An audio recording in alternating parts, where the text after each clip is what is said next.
is Liz from Cellomoji.com, and I'm going to talk to you today about playing Princess Leia's theme from Star Wars on the cello. Now, this version comes from this book here, which features a lot of the Star Wars songs across the first 6 episodes. I hope you guys are a Star Wars fan like I am. There are a lot of things you can definitely learn from playing movie tunes such as Star Wars. I'll leave a link in the description box below if you would like to purchase this book for yourself. So first, I'm going to play this song on my own cello with the CD accompaniment track, and then we'll talk afterwards about some tips and tricks to help you play this song.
Okay, so I hope you liked my little performance there of playing Princess Leia's theme from Star Wars. So there are some really great things about this book here that you can get. One of the great things is it comes with a CD, which has 2 tracks per song in the book. The first song actually will show you what it will sound like with the accompaniment as well as the cello solo part. And then they also include just an accompaniment track without the solo part, which you can play along with. So this is really neat because then you can kind of get the full effect of playing with an orchestra without actually having to go out and hire one.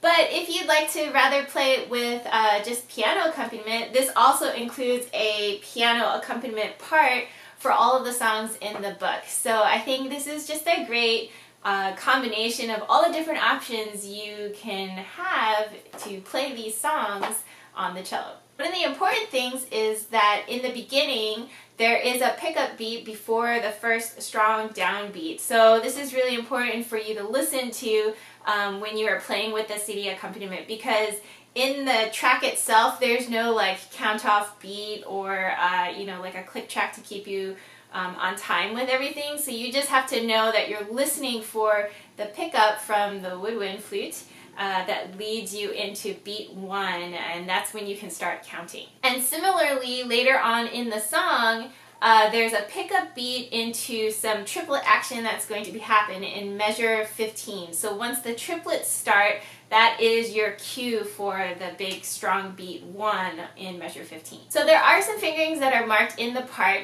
Some of them may be ones that you like to do, and some may be ones that you may opt not to do.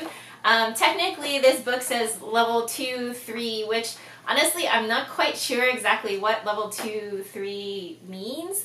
I was trying to look that up online, but basically it's a little bit more advanced than just your beginner cellist. So you should feel a little bit comfortable going out of first position to play these songs in this book. However, there are a few sort of fingerings that you can sort of opt for a different option. I mean, a lot of them can have you go up into like fourth position and do things up there, or you can actually play the same notes but be in half position on the cello. So for example, in measure 7, you can either go to a fingered 3 on the D, or you could actually just play open D, based off of your preference of whether you prefer playing open strings or not, or how comfortable you're feeling about finding that note. Measure 9 is also another good example of where you can go up the G string to find that note, or you could actually go to the D string half position in order to find those notes in there. So measure 22 is a little bit confusing because there's a whole bunch of numbers kind of grouped together in that area. The Roman numeral 3, in general, when you see Roman numerals in cello music, they usually refer to which string you should be on. So the Roman numeral 3 that's marked there, I think refers to the line above it, and that indicates that you should be on the G string. Now there's the marking that looks like a 1/2 and a -1, and I think what that means is that you should play those notes in half position, and maybe the -1 means you're extending backwards. Honestly, I'm not totally sure, but that's sort of my best guess on that. And if you are in half position, you would be on the D string and you'd be stretching back for the E flat, which is a totally viable fingering if you want to do that, or if you wanted to stay on the G string, you could also go for that too. So in measure 24, I'm not quite sure why there's a 1 and a -2. My best guess is that perhaps there's a slight misprint, or perhaps they're actually saying you could also play that in half position. I would probably actually opt to play that section in position since I'm already there. But again, you could kind of pick and choose which one you feel more comfortable with. I think either position would work just fine. Okay, so I know that when you actually hear it, it sounds a little bit low in the range. When you're actually listening to the real recording of this, you'll notice that the melody is being played by woodwinds and brass, and they're actually pitched higher than what is written in the music itself. But I think that, you know, if you are just trying to get a feel for the tune and you don't want it like overly hard, you can totally just play it as printed. But as a variation, later on, since the theme is pretty repetitive, you can opt to actually push some of the notes 1 octave higher, and it's not going to make it that much more difficult.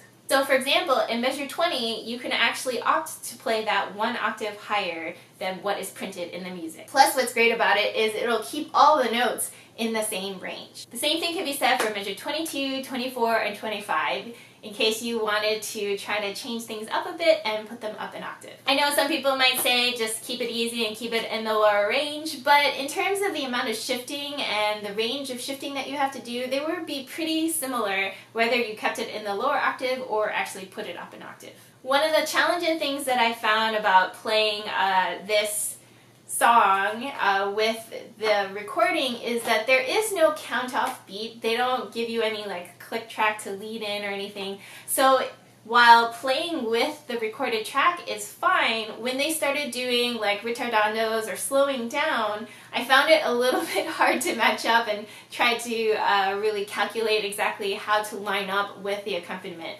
So of course you could listen to the demo track where they actually just play everything for you and you could sort of memorize that. But you know, when you're playing by yourself, you don't always want to just like listen to it, you want to actually experience it yourself. So I listened to the demo track a couple times and then I tried to do it by myself, and while the matching may not have always been quite perfect, I tried the best that I could. Again, it's going to be a lot easier to match up if you have live accompaniment. So say you were playing with a piano player, it would be a lot easier to sort of line up exactly how much you want to slow down and then when you go back to your original tempo. So there you have it, Princess Leia's theme from the movie Star Wars. And I hope that you enjoyed this little tutorial that happened at the end. If you'd like to see more Star Wars movies, please give me a thumbs up and I will definitely get on trying to film more videos for you so that you can learn more Star Wars music. If you have any questions that I didn't address in this video, be sure to leave them in the comments below and I'll try to get to them as soon as I can. So thanks again for watching and I will see you guys next time. Bye!